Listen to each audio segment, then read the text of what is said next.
I want you to stop thinking like a homeowner for a minute and start thinking like a tree. You are a root. You are about 18 inches down in cold clay, and you are thirsty.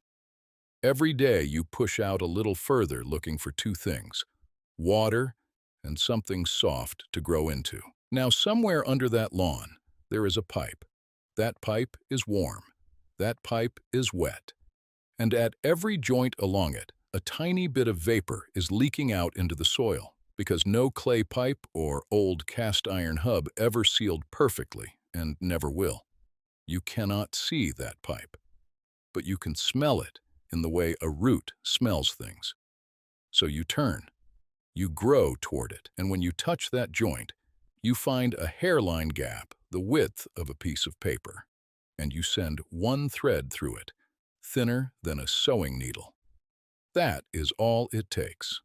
One thread. Once that thread is inside, it is drinking. And now it fattens up like a rope and starts branching out into a mat.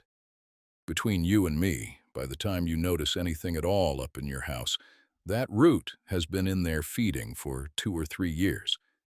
I have been pulling these things out of lines since my Uncle Ray had me holding the flashlight.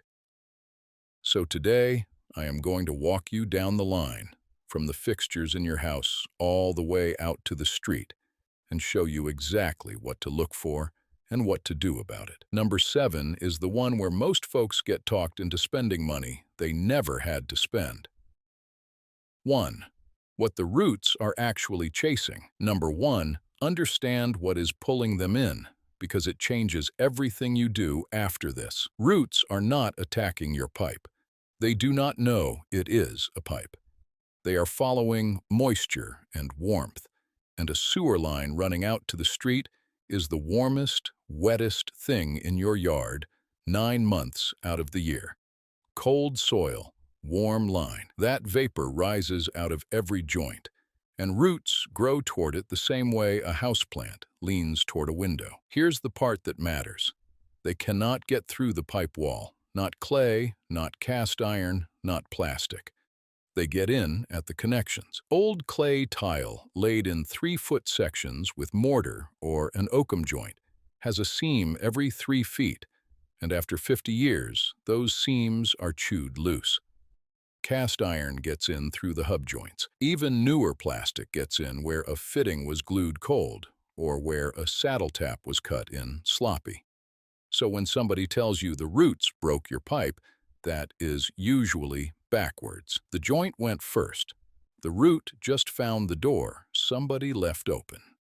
That is also why this is a maintenance problem and not a one-time emergency. If you have got mature trees and a line older than you are not going to kill the tree, and you are not going to seal every joint. You manage it. And managing it costs a few dollars a year instead of a few thousand. 2. The stripe in your grass. Number 2, go outside and read the ground. Your yard will tell on that pipe before your drains do. Walk the line from where it leaves the house toward the street or toward your tank. You are looking for a stripe of grass that is greener and taller than everything around it.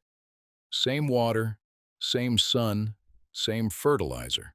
But that one band comes in thick and dark.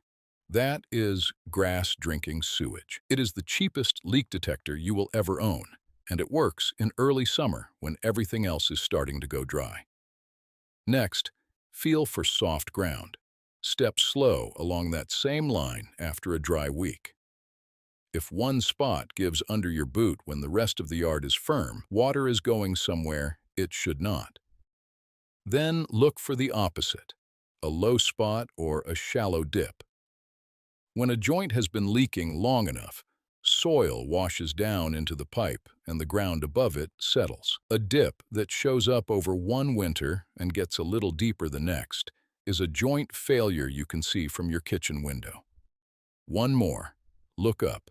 Count the trees within 30 feet of that run. Willows, silver maples, poplars, elms, and sweet gums are the worst offenders I have dealt with, and a root system reaches out roughly as far as the tree is tall. That 50-foot maple in the corner is absolutely into your line if your line is old. Ask me how I know. 3. What the house is telling you. Number 3, now come inside because the yard signs and the house signs together will tell you how far along you are. A root mat does not block a line all at once. It acts like a strainer. Water gets through, solids and paper do not, and the mat packs tighter every week. So the first symptom is almost never a backup. It is slowness. Watch for slow drains in more than one fixture at the same time. One slow sink is a sink problem. A slow tub and a slow toilet and a slow laundry drain in the same week is a main line problem. That is the difference right there, and it will save you from tearing apart a trap that was never the issue. Listen at the toilet. If it gurgles when the washing machine dumps, or you see the bowl water rise and then drop, air is being pushed back at you because the line downstream is choked. Watch your lowest fixture. Water backs up at the lowest opening in the house, so a basement floor drain or a first floor shower is your early warning. If the tub in the basement burps up gray water when somebody upstairs takes a shower, you are not in the early stage anymore, and pay attention to timing. Root trouble is seasonal. It bites hardest in late summer and early fall when the tree is thirsty and pushing hard, and again in spring when everything wakes up. If your drains get slow around the same time every year, that is not a coincidence. That is a tree on a schedule. 4. Find your cleanout before you need it. Number 4, and I want you to do this one this weekend, even if nothing is wrong. Find your cleanout. That is a capped pipe, usually 4 inches across, that gives you direct access to the main line. Outside, it is a short white or black stub sticking up a few inches, often near the foundation on the side of the house where the bathrooms are, sometimes out by the sidewalk.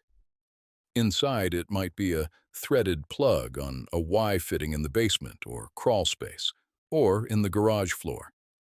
Older homes hide them under a flower bed, under mulch, under a deck, and I have found more than one under 6 inches of sod.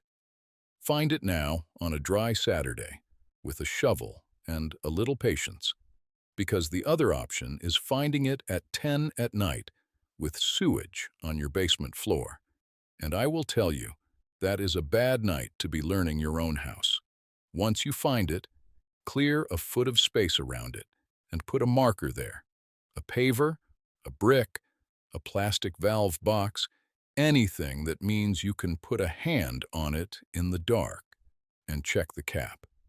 If it is a plastic plug, get a wrench on it now while it is loose, then set it back finger tight plus a quarter turn.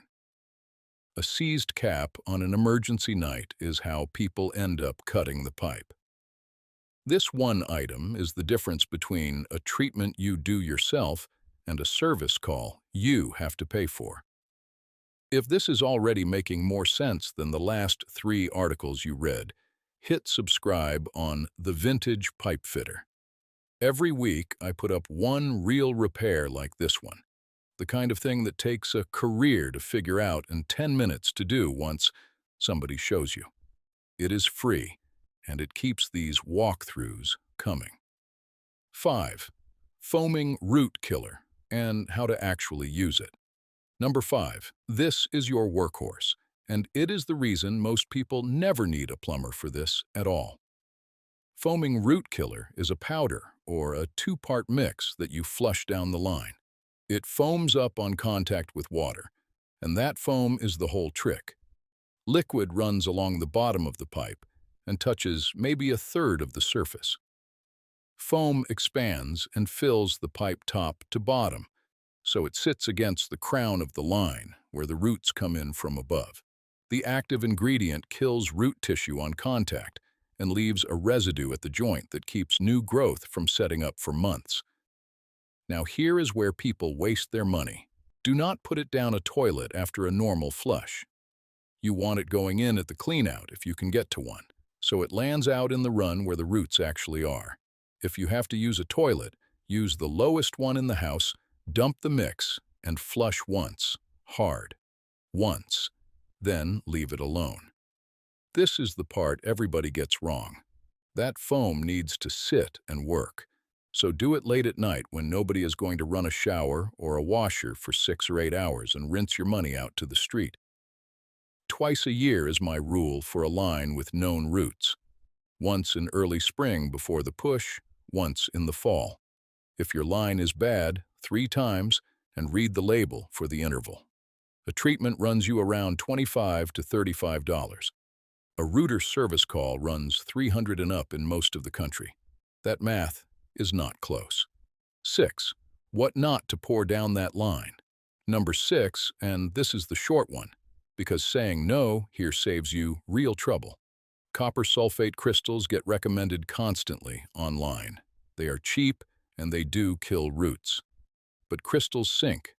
They sit in the bottom of the pipe, they do not touch the top of the line where the invasion is, and in enough quantity they are hard on cast iron and hard on a septic system's bacteria.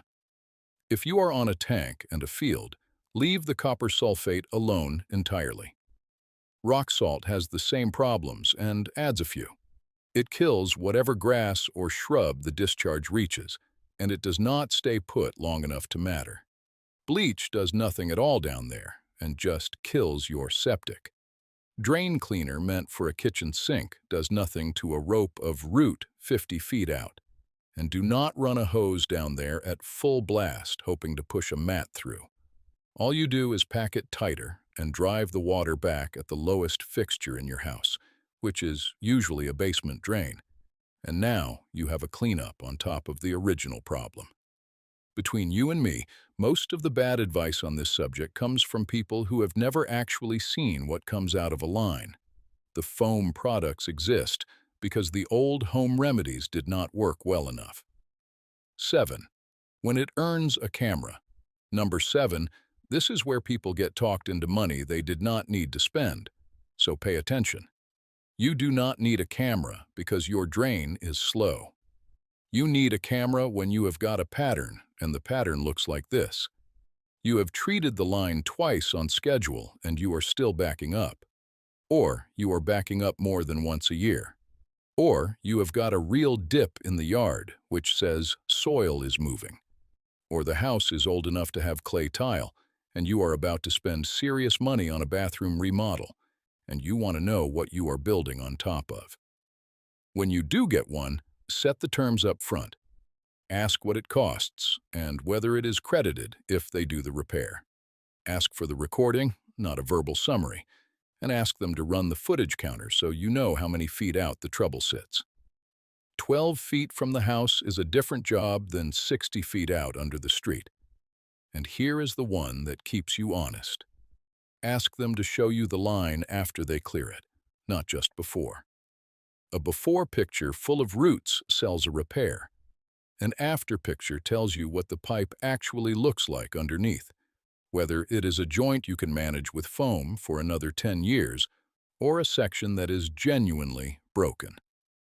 I have watched a good many folks get sold a full replacement off a scary-looking before video. Do not be one of them. 8. Router or jetter, and which one you want. Number 8, when the line does need to be opened up, you have got 2 tools and they are not the same. A mechanical router is the cable machine. It runs a spinning cable with a cutting head down the line and bores through the mat. It is fast, it is cheaper, and it is the right call when you are backed up right now and need flow tonight. What it does is punch a hole through the plug. It cuts the roots off at the pipe wall and leaves the stubs, and those stubs grow right back, usually faster than the original because you just pruned them. A hydrojetter is high-pressure water on a hose, and it scours the pipe wall clean, front to back, and pulls the debris back toward you. It costs more. It takes longer. But it actually cleans the line instead of drilling a channel through it. On an old clay line that is already fragile, a good operator will drop the pressure. So ask about that before anybody starts. Here is the sequence that has served my customers for 30 years. Router to get flowback. Camera afterward to see what you have got. Then a foam treatment about a week later, once the cut ends are exposed and raw, because that is when the chemical does the most good it will ever do. Skip that last step, and you are back in the same spot next season, paying the same bill. 9. When you stop renting the fix, number 9, at some point, the treatments stop being the answer, and you should know what that looks like before somebody tells you. You are past maintenance when the camera shows an offset joint where one section has dropped below the next, or a belly holding standing water, or a section of clay that is cracked and taking in soil. Roots are the symptom there. The pipe is the problem. Your options are cheaper than the number you are dreading. A spot repair digs up one bad section and replaces it. And if the trouble is close to the house and shallow, that can be a one-day job. Pipelining pulls a resin sleeve through the existing pipe and cures it in place, which seals every joint along the run without digging up your driveway, and a sealed joint gives a root nothing to find. Pipe burstings drags a new line through the old one from two small pits. Get 3 bids and make each one tell you which method they are quoting and why. And ask whether the line under the street is yours or the city's. In a lot of towns, the utility owns it from the property line out, and I have seen people pay for work that was never theirs to pay for. One phone call to the water department settles it. 10. Keeping them out for good. Number 10, the long game, because you would rather not do any of the above again. Start with what you plant and where. If you are putting in a tree, keep the fast-growing water chasers well away from that run. Willow, silver maple, poplar, elm, sweet gum, and river birch are the ones I would never plant near a sewer line. Slower, deeper-rooted trees are a fairer trade, and if you know roughly where your line runs, keeping new plantings a good distance off it costs you nothing today and saves you everything later. Fix the water they are chasing. Roots go where the moisture is, so if your downspouts dump right along the foundation over the top of that line, you have built a highway. Run them out 10 feet with an extension. Same with a hose bib that drips or an irrigation head that soaks one corner. If you are opening the ground anyway for a spot repair, put in a root barrier while the trench is open. That is a rigid panel set vertically between the tree and the pipe, and it turns roots down and away instead of across. It is cheap when the hole is already dug and expensive when it is not. And keep the treatment on a calendar, not in your head. Twice a year, same 2 weeks every year. That is the whole program. Now here is the one I promised you, and it is my favorite because it costs nothing, and it tells you more than most people pay to find out. Before you spend a dime on a camera, do a hose test at your cleanout. Pull the cap. Put a garden hose down the opening a couple of feet, pointed downstream toward the street. Turn it on about halfway, not full blast, and then just stand there and watch the water in that pipe for 5 solid minutes. A healthy line takes that water and you never see it pool. It runs off and away and the pipe stays empty. A line with a mat in it will start to hold. You will see the level creep up in the cleanout, then stall, then creep again. That is your restriction, telling you it exists. And here is the useful part. Time it. Note how many minutes until it starts holding, and write that number on the underside of the cleanout cap with a paint marker. Do the same test every spring. If it took 8 minutes last year and it takes 2 this year, that line is closing up, and you know it a full season before it backs up on you, while you still have time to treat it on a Tuesday instead of a Sunday night. Ask me how I know that timing matters. That one test has kept more people out of an emergency call than anything else I have ever shown a homeowner. Thanks for staying with me all the way through.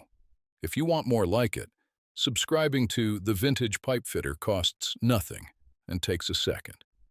I put out one honest walkthrough a week, real fixes on real houses, and the money you never had to spend. 30 years of learning things the slow way, handed over so you can do them the fast way. See you next week.